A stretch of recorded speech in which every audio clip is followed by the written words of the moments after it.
ولا يصلي وسلم دائما أبدا على حبيبك خير الخلق كلهم صلي وسلم دائما أبدا على حبيبك خير الخلق كلهم. بشرى لنا معشر الإسلام إنا لنا من العناية ركنا غير منهدم. مولاي صل وسلم دائما أبدا على حبيبك خير الخلق كلهم. لما دعا الله داعينا لطاعته بأكرم الرسل كنا أكرم الأمم.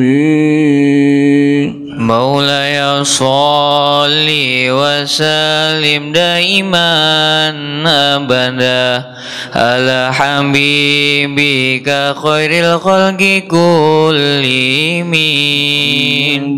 سيد الكونين والثقلين هي الفريقين من عرب ومن عجم. مولاي صل وسلم دائما أبدا على حبيبك خير الخلق كلهم.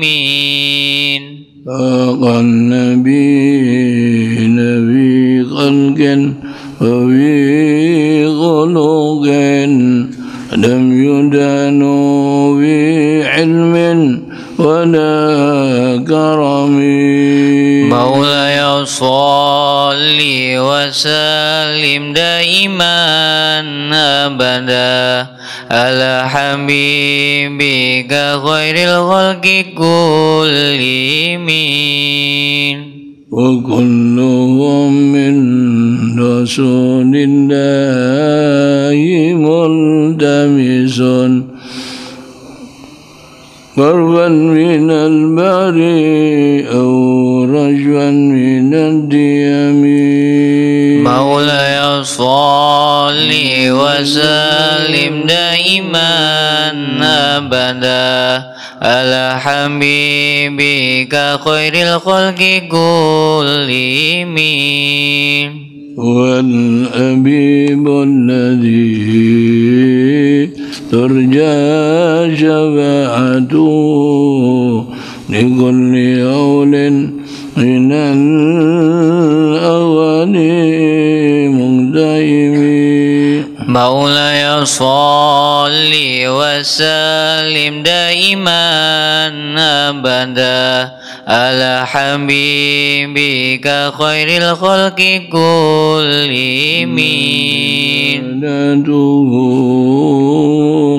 أما شفاعته إلى الوصوصين عن غير الحبيب حمي. مولاي صل وسلم دائما أبدا على حبيبك خير الخلق كلهم.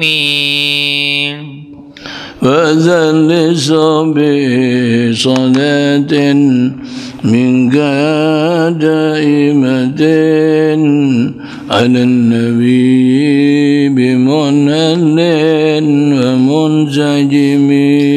مولاي صل وسلم دائما أبدا على حبيبك خير الخلق كلهم.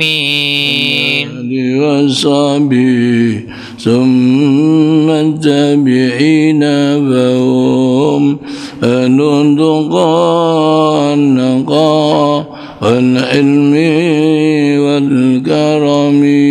مولاي صل وسلم دائما أبدا على حبيبك خير الخلق كلهم بالمصطفى بلغ مقاصدنا واغفر لنا ما مضى يا واسع الكرم يا ربي بالمصطفى بلغ مقاصدنا واغفر لنا ما مضى يا واسع الكرم وصل وسلم وبارك عليه وعلى آله وصحبه. Assalamualaikum warahmatullahi wabarakatuh. Waalaikumsalam. Alhamdulillah hamdan yafi ni'amahu wa yukafi wa mazida ya Rabbana lakal hamdu kama yanbaghi li jalali wajhika wa 'azimi sultanik. Subhanaka la nuhsi sana'an anta 'alayka kama asnayta 'ala nafsika wa lakal hamdu hatta tarda wa lakal hamdu idza radita lakal hamdu ba'da ridha. Allahumma shalli wa sallim wa barik 'ala sayyidina Muhammad wa 'ala ali sayyidina Muhammad. اللهم صل وسلم وبارك على سيدنا محمد الفاتح لما أغلق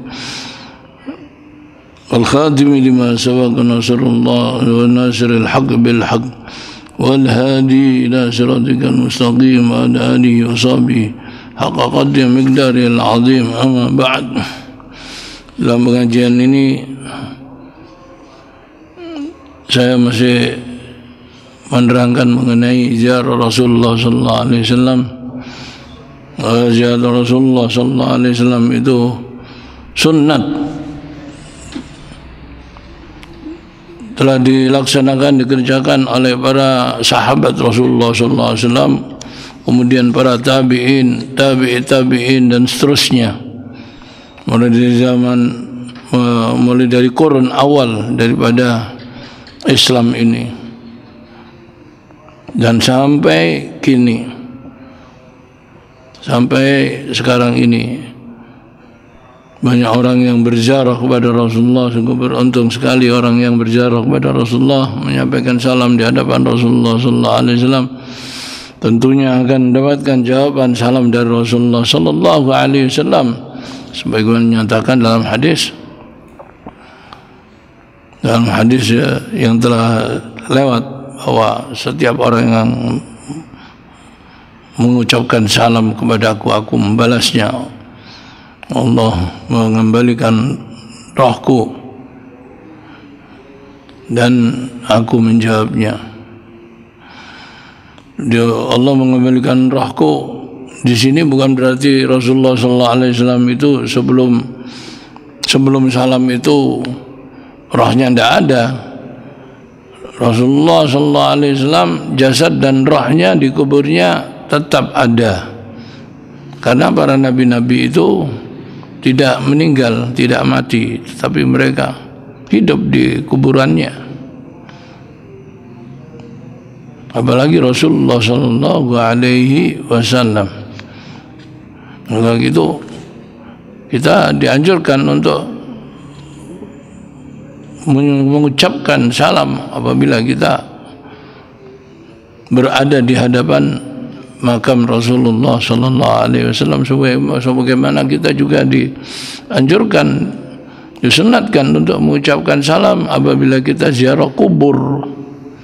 Ziarah kubur kita dianjurkan, diajarkan Rasulullah Assalamualaikum ya dara qaumi mu'minin, mengucapkan salam ini. Wa inna insyaallah bikum ya lahiqun yarhamullahu lana wa lakum antum salafuna wa nahnu bil farad. Ini dianjurkan. Seandainya para ahli kubur itu tidak menjawab salam kita, Rasulullah tidak akan memerintahkan, karena Rasulullah tidak pernah memerintahkan sesuatu yang percuma, yang tidak ada gunanya.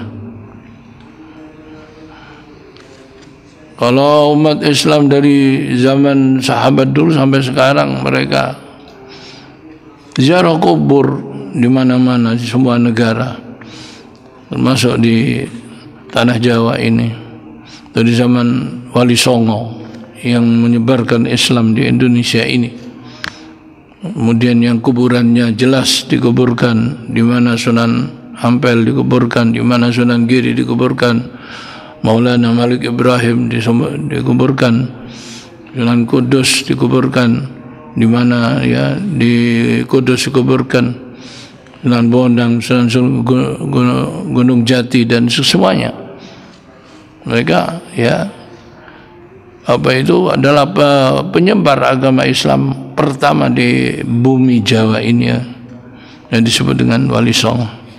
Alhamdulillah berkat mereka para Wali Songo yang mereka adalah masih zuriyah Rasulullah SAW, agama Islam di Indonesia ini kokoh, kuat, tetap tidak berubah, tetapi insya Allah mudah-mudahan semakin kuat.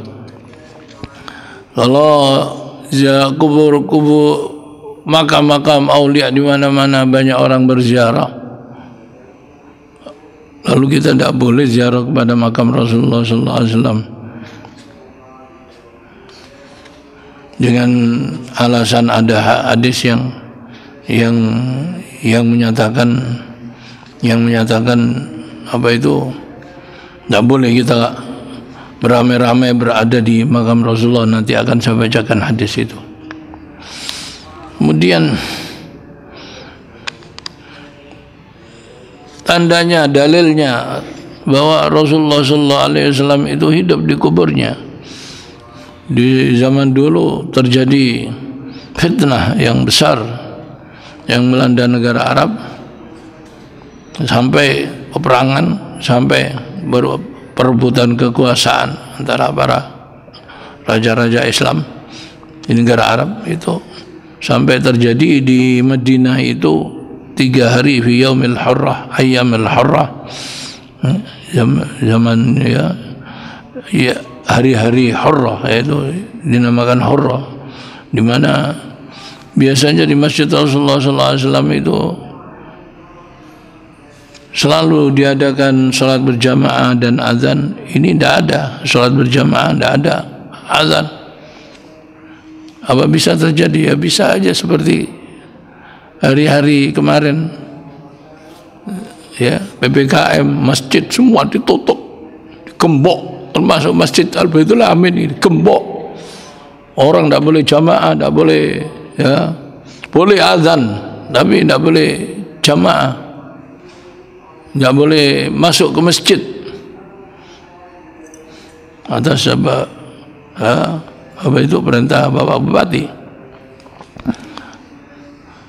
Kemudian ya saya teruskan di sini, ayyamul hurrah itu selama 3 hari.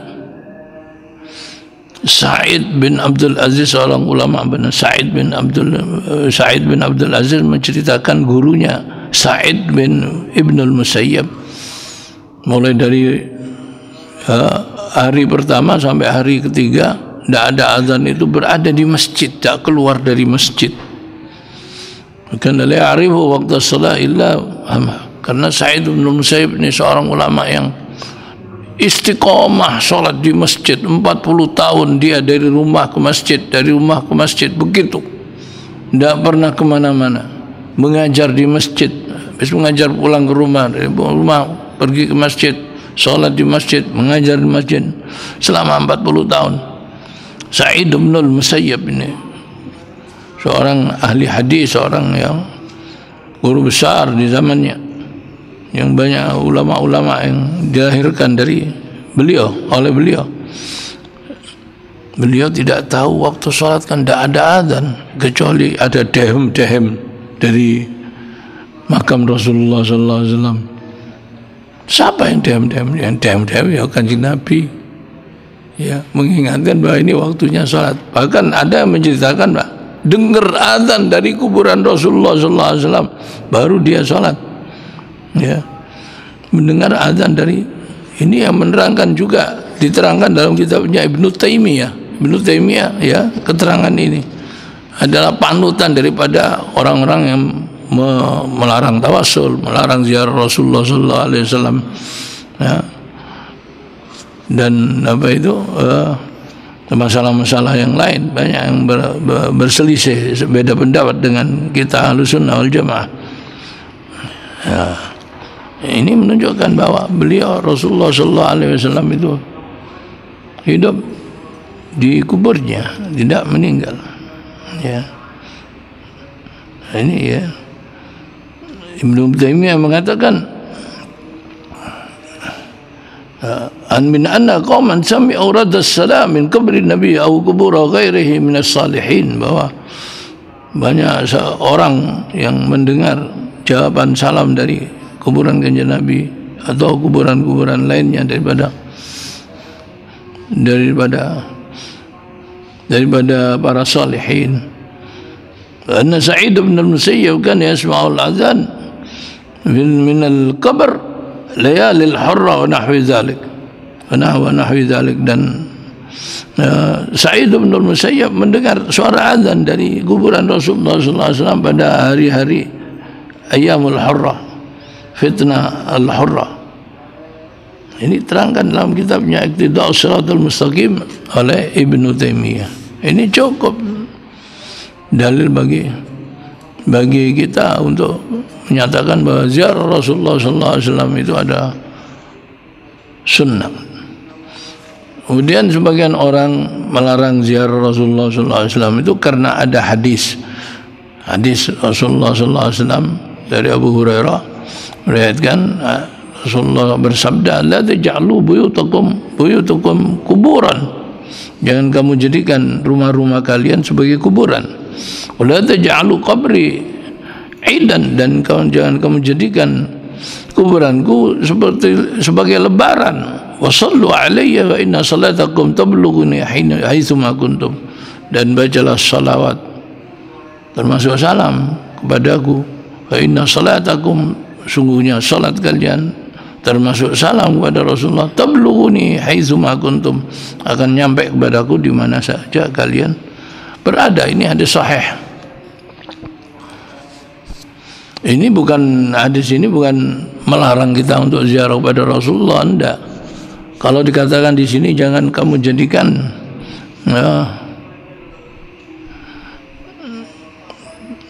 kuburanku seperti lebaran, artinya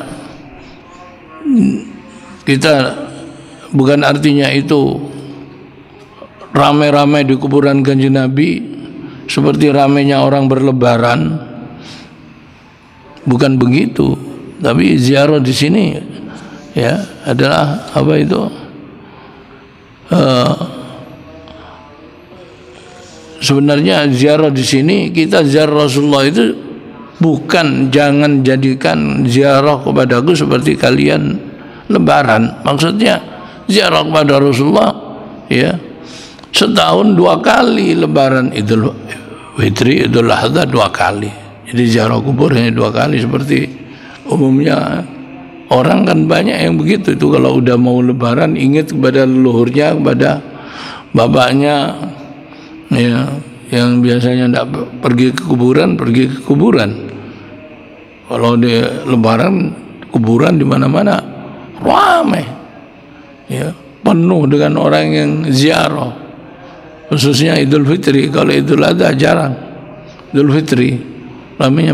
Jangan jadikan seperti itu. Kamu ziarah kepadaku hanya waktu ya setahun 2 kali, Idul Adha, Idul Fitri. Jadi ziarah pada Rasulullah itu kapan saja ya, lebih sering kita lebih baik sesempatnya kita ya.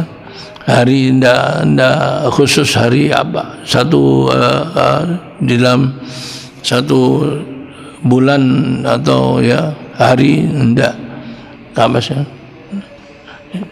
ndak khusus hari Jumat atau ndak ya, tapi kapan saja. Makin sering kita ziarah ya, makin banyak anugerah yang Allah berikan kepada kita. Kemudian di sini terangkan la taj'al qabri wasanan yu'bad. Ada hadis yang kedua, jangan engkau jadikan kuburanku sebagai arca yang disembah. Ini juga banyak orang yang mengartikan ini ya dengan salah. Jangan kau jadikan kuburanku yaitu arca yang disembah. Seterusnya hadis itu menyatakan la'anallahu qauman ittakhadhu qubur anbiya'ihim masajid. Allah melaknat kaum yang menjadikan kubur-kubur nabinya sebagai masjid. Kuburan nabinya dijadikan masjid. Kemudian nabinya dirupakan patung. Kemudian disembah. Itu terjadi. Tetapi Allah menjaga ini terhadap Rasulullah SAW. Tidak sampai ada seorang pun dari umatnya, mulai dari zaman Kanjeng Nabi meninggal sampai sekarang, menjadikan kuburan Rasulullah itu sesembahan atau arca yang nyembah sujud yang ini kuburan. Lah ana umpamane wong sing sujud ya krana bodoh. Jadi kasih tahu sujud hanya kepada Allah Subhanahu wa taala. Zamannya Kanjeng Nabi ada sahabat yang mau sujud kepada Kanjeng Nabi boleh. Sujud hanya kepada Allah. Ya, hanya sujud kepada Allah. Sebenarnya mereka mau sujud kepada Nabi bukan mau menyembah Nabi, tidak seperti malaikat diperintahkan sujud kepada Nabi Adam, itu bukan menyembah Nabi Adam, tapi untuk litazim, untuk memuliakan. Karena zaman dulu penghormatan kepada seseorang itu yang ya itu dengan sujud, tidak ada yang lebih tinggi dari itu, sujud pada ya tuannya, pada rajanya. Dan ini tidak ada di dalam Islam, ditiadakan. Tidak boleh sujud kecuali hanya kepada Allah Subhanahu wa taala. Ya. Tidak kepada Nabi atau kepada Rasul atau kepada siapapun, tidak ada. Ya. Maksudnya di sini la taj'al qabri wasanan yu'bad. Jadi Allah mengabulkan doa Rasulullah sallallahu alaihi wasallam ini. Tidak ada orang yang ya dari zaman Kanjeng Nabi sampai sekarang makam Rasulullah penuh dengan orang yang mengucapkan salam, yang berdoa di situ. Tapi tidak ada yang menyembah kuburan itu, tidak ada. Karena Allah menjaga umat ini tidak sesat lagi sudah. Ya. Menjaga umat ini ya tidak bakal menjadi syirik lagi apabila benar-benar berpegang teguh dengan ajaran Rasulullah sallallahu alaihi wasallam. Seperti Allah SWT menjaga Baitul Atiq, rumahnya yang mulia itu Baitullah. Tidak ada sejarah orang Arab menyembah kepada Ka'bah, itu tidak ada. Dari zaman Nabi Ibrahim meninggal sampai kepada Rasulullah SAW, setelah ditinggal oleh Nabi Ibrahim, ya orang Arab, karena yang diutus kepada orang Arab itu Nabi Ismail, Nabi Isa, Nabi Musa diutus Bani Israel, Nabi Ismail, Nabi Ibrahim dan Nabi Ismail diutus kepada kita, ya. Itu membawa mengajarkan agama tauhid. Tetapi lama-kelamaan ya syaitan ini merusak akidah umat ini, manusia yang dari menyembah Allah, yang agamanya mengesahkan Allah, menyembah kepada Allah, akhirnya menjadi musyrik, menyembah berhala, menyembah Allah dan menyembah arca. Ya. Sampai di zamannya Kanjeng Nabi disebut Kanjeng Nabi diutus di zaman jahiliyah. Jangan kebodohan. Banyakkan manusia menyembah berhala. Masing-masing kabilah punya berhala sendiri-sendiri. Di sekitar Ka'bah dipenuhi dengan berhala, ada 360 berhala. 300. Ini semuanya dihancurkan oleh Rasulullah SAW di waktu Fatu Makkah, dihancurkan. Sebanyak 360, hanya ditunjuk sama tongkatnya Rasulullah, roboh semua, dihancurkan, dibersihkan Masjidil Haram ini dari berhala-berhala itu, dibuang. ya macam-macam, ada yang dari ya kayu, ada yang dari batu, dan berhala masing-masing punya ya. Kabilah punya berhala sendiri-sendiri di sekitar Ka'bah, bahkan di dalam Ka'bah diisi berhala. Dari sesatnya mereka di zaman itu Rasulullah diutus membawa agama Islam, ya, membawa yang menghancurkan kemusyrikan. Nah di sini ya Allah SWT menyatakan dalam falyabudu rabb hadzal bait, sembahlah yang punya Tuhan ini, yaitu Tuhan rumah ini, rumah Baitullah, Tuhan yang ya punya rumah ini, yaitu Allah Subhanahu wa ta'ala, alladzi at'amahum min ju'in wa amanahum min khauf. Jadi tidak ada dalam sejarah, dicari di sejarah manapun, tidak ada orang Arab yang menyembah Ka'bah, itu tidak ada. Allah jaga rumahnya, tidak sampai disembah oleh ya, Allah jaga ya rumahnya, tidak sampai menjadi gara-gara orang musyrik karena dijaga, tidak ada. Mensucikan, jangan kan disembah. Burung aja lewat di atasnya tidak ada. Orang burung nyelewat, kalau udah di atas Ka'bah gitu nyelewat ke kanan atau ke kiri. Burung ada, tidak ada yang bertengger di atas Ka'bah, itu tidak ada. Burung aja tidak ada yang mengeluarkan buang kotorannya sampai kiswah Ka'bah kotor atau di atas Ka'bah kotor, tidak ada. Allah jaga ini rumah yang suci. Bahkan itu waktu mau dihancurkan oleh Raja Abraha dengan bawa tentara gajah dari Yaman, Allah menjaganya. Abu Thalib menuntut kepada raja supaya mengembalikan onta-onta yang dirampas oleh pasukannya. Raja Abraha mengatakan, kamu ini, saya ini mau datang mau menghancurkan ya Ka'bah, yang kamu minta sungguh sangat remeh sekali, tidak berharga sekali onta-onta, berapa ekor. Kamu tidak minta supaya aku tidak menghancurkan Ka'bah. Tahuilah Raja Abraha, onta-onta adalah punyaku, saya berhak untuk menuntutnya. Engkau kembalikan padaku. Adapun rumah Allah ini adalah milik Allah, Allah yang akan menjaganya. Benar kata apa yang dikatakan oleh Abdul Muttalib. Rumah Allah milik Allah, Allah yang akan, sehingga Allah menjaganya. Hancur itu ya pasukan bergajah, tidak ada yang tersisa, mati semua. Ya, saat itu juga kalau yang selamat pulang tidak sampai di negaranya Yaman, meninggal di tengah jalan. Ya, kalau ada yang masih hidup akan penyakitan seumur hidup. Gajah-gajah yang dibawanya mati semua.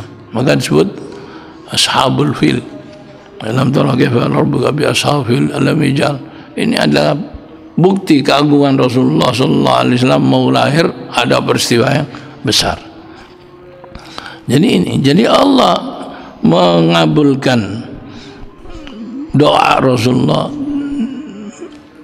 Ya, Allah tidak menjadikan kuburan Rasulullah sebagai ya arca yang disembah. Ya, ini arti daripada hadis itu. Ya, ini hadis sahih juga. Nah,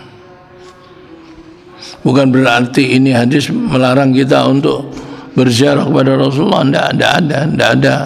Ya. Atau zari'ah supaya orang menjadi apa itu memotong ya jangan sampai ya menjadi ya, pintu orang menjadi syirik. Tidak ada ya. Allah menjaga umat ini dari sini. Tidak ada gitu.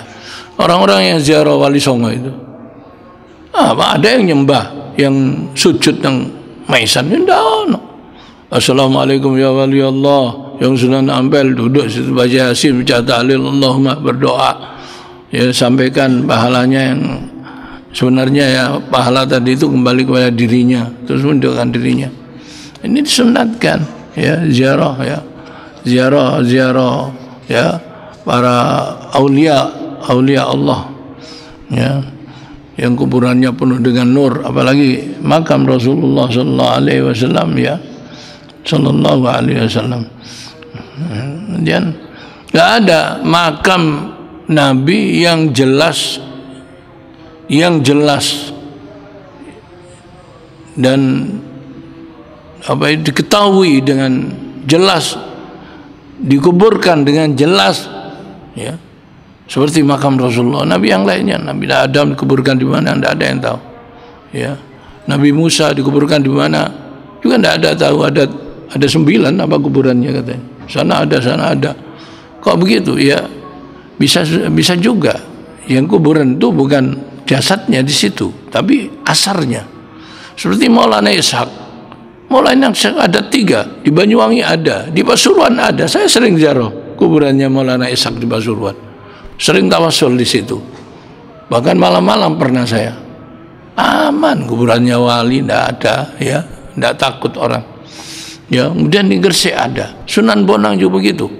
Di Bonang Tuban ada, di Lasem ada situ. Kemudian di Madura ada. Ya. Di Madura ada. Ya. Yang benar yang mana? Ya mungkin yang benar yang di Tuban itu. Yang di Bonang Tuban Lasem itu ya, asarnya. Ya. Tapi wallahu alam enggak tahu ya. Ya, yang benar yang di mana? Nah, jadi ini maka dari itu Rasulullah sallallahu alaihi wasallam mengatakan ya, kalau ya dinyatakan ma baina qabri wa mimbari raudhatun min riyadil, di antara kuburanku dan mimbarku, mimbar Rasulullah berkhutbah itu dibuatkan mimbar. Dari zaman Kanjeng Nabi sampai sekarang mimbarnya ada. Ya, di antara kuburanku dan mimbarku raudhatun, disebut raudhah min riyadil jannah, yang sholat di situ ya lebih afdal dari tempat lain. Jadi itu ditandai dengan tiang-tiang marmer putih, yang lainnya tidak putih. Jadi biasanya berebut orang mau masuk ke raudhah itu. Ya. Saya begitu masuk Masjid Medina dulu tahun 81, tidak tahu raudhah ini di mana. Begitu saya keluar ada orang tinggi besar pakai sarban. Ya, orang hitam. Saya tanya dengan bahasa Arab, "Di mana raudhah?" Raudhah Rasulullah. Saya tanya. Balik orang itu, tidak jadi keluar. Kemudian mengatakan, "Masjid semua raudhah. Masjid semua ini raudhah. Kamu kalau ingin tahu raudhah yang dimaksud oleh Kanjeng Nabi ini, ayo dianterin.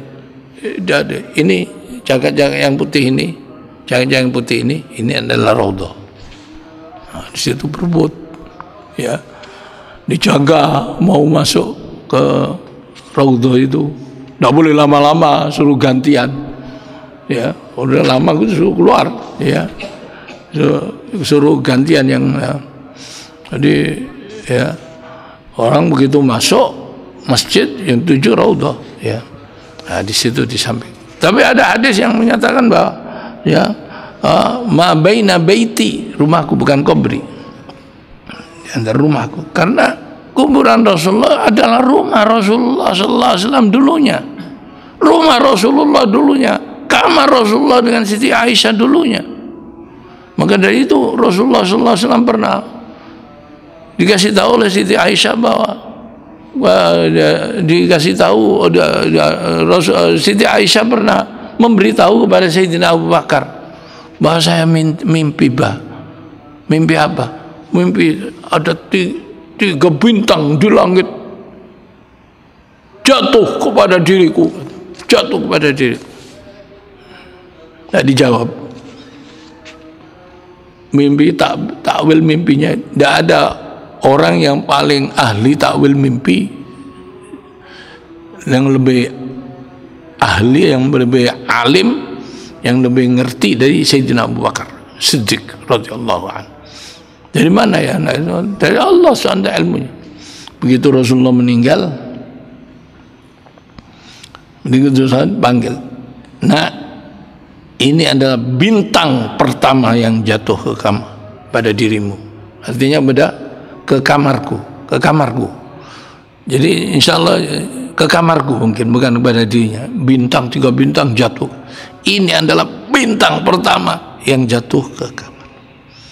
Dan nanti bintang kedua adalah aku yang jatuh. Artinya setelah meninggal Sayyidina Abu Bakar dikuburkan di samping Rasulullah.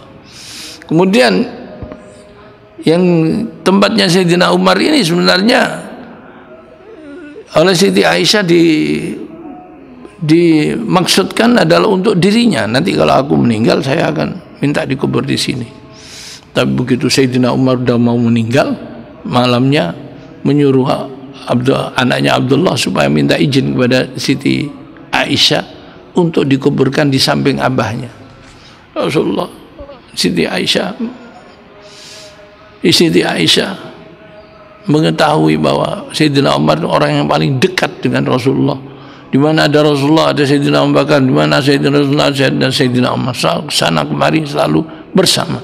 Akhirnya diberikan tempat itu kepada Sayyidina Umar radhiyallahu. Nah, ini ya bintang yang ketiga tadi itu. Kan 3 bintang, ya. Bintang yang ketiga yang jatuh ke kamar Siti Aisyah. Kemudian di dalam ziarah Rasulullah sallallahu alaihi wasallam ini kita harus menjaga adab. Jangan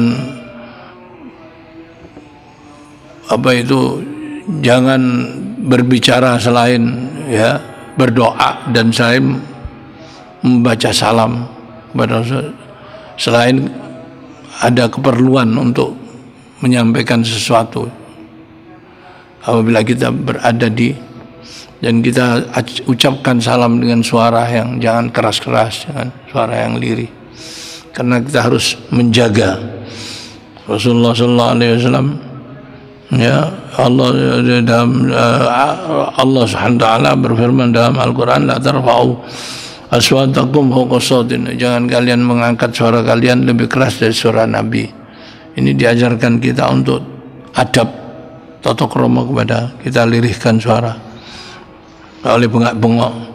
Innal ladzina yaghudduna aswatahum inda Rasulillah ulaika alladzina amta'ana Allahu qulubahum litaqwa. Orang-orang yang melirihkan suaranya di waktu Rasulullah sallallahu alaihi wasallam bersabda, ulaika alladzina amtahana Allahu qulubahum litaqwa. Mereka adalah orang yang diuji oleh Allah keimanan mereka dan lulus mereka, iman mereka, tulus iman mereka. Oleh karena itu berdasarkan hadis ini, ya, Imam Malik kalau di waktu membaca hadis, ya, selalu mengatakan, man rafa'allahu inda hadisi ka'anna rafa'a sawtahu inda sawti. Orang yang mengangkat suaranya di waktu hadis Rasulullah SAW disampaikan, dia seperti orang yang mengangkat suaranya di waktu Rasulullah SAW bersabda. Jadi ini menunjukkan bahwa dalam keadaan beliau meninggal, sama kita harus tetap menjaga adab kita,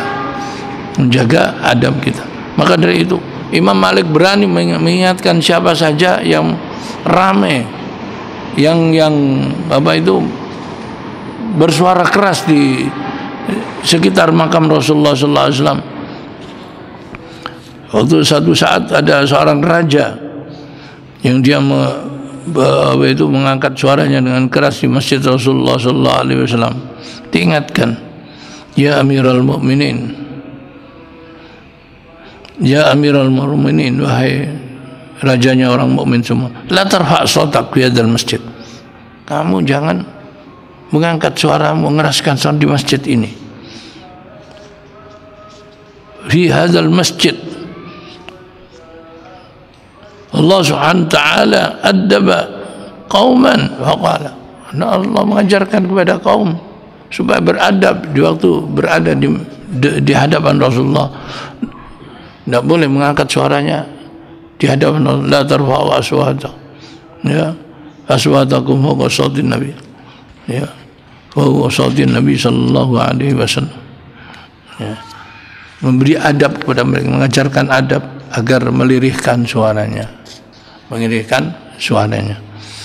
kemudian ya membaca salam, selesai membaca doa, baca salam pada Rasulullah, kemudian baca salam kepada kedua sahabatnya Sayyidina Abu Sayyidina, kemudian kembali ke hadapan Rasulullah. Jadi itu ada 3 cagak. Di antara cagak satu yang pertama, kedua, yang sebelah kiri itu adalah makam Rasulullah.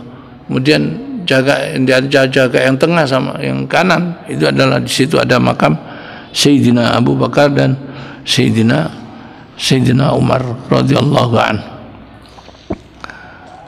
Kemudian apa ya?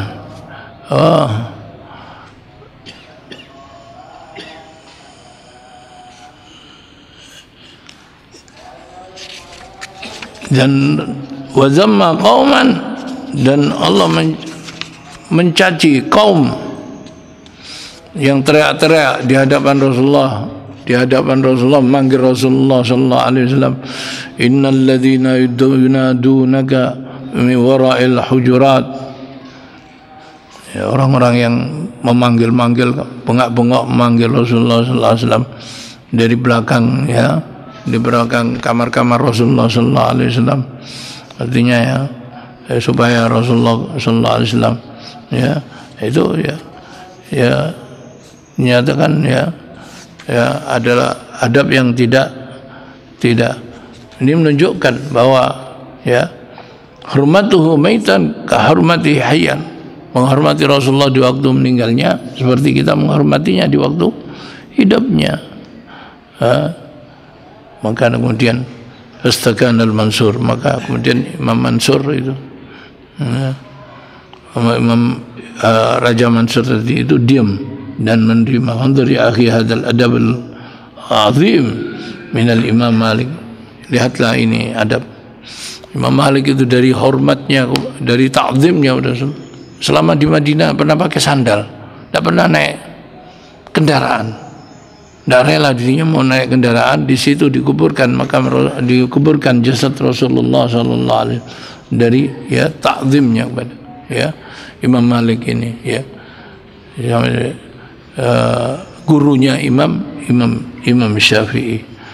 Dan apa itu marilah kita mohon kepada Allah Subhanahu wa taala, mudah-mudahan Allah Subhanahu wa taala bisa menyampaikan kita semua ziarah kepada Rasulullah sallallahu alaihi wasallam, dan mudah-mudahan kita bisa melaksanakan, mengerjakan haji ke Baitullah, kemudian ziarah Rasulullah sallallahu alaihi wasallam, dan mudah-mudahan kita dapat syafaat Rasulullah sallallahu alaihi wasallam di hari kiamat berkat kita ta'zim ziarah kepada Rasulullah sallallahu alaihi wasallam. Dimudahkan sebab yang membuat kita bisa pergi ziarah Rasulullah sallallahu alaihi wasallam.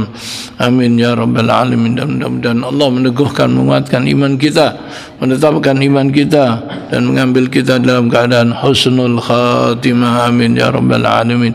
Wal afa minkum. Wassalamualaikum warahmatullahi wabarakatuh. Wa